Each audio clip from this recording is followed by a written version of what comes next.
Good evening. I'm Martha Graham. I'm on a sound stage with my dancers, as I would be at backstage in the theater if I were in a theater. We're talking tonight about Errand into the Maze first. This dance has a special significance for me because it was a conquering of fear in my own life. It was after I had done the dance. In fact, I'd performed it many, many, many times.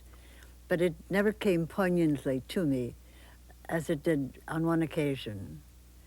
We were going from Abadan in Iran to Tehran.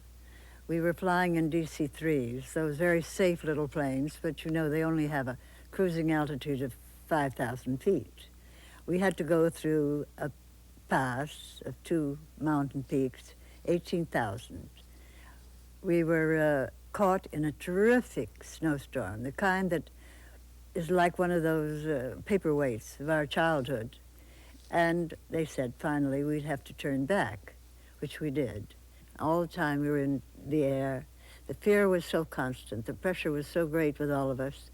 The company behaved beautifully. But I decided the only thing for me to do was to dance it through.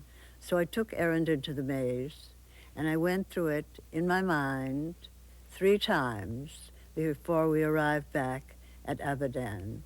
I knew then what fear really meant, because the plane did everything except fall down.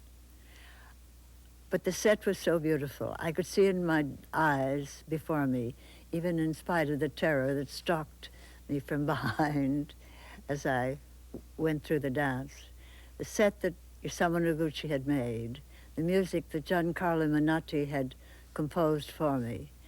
And it was for me a very living atmosphere, a very living place. And I was determined to sustain that place and not be crashing to the ground. It had a salutary effect in that I was able to conquer that basic thing which we all have, which is fear of the unknown, fear of something not recognizable. But it taught me a great lesson. That's why that dance means so very much to me.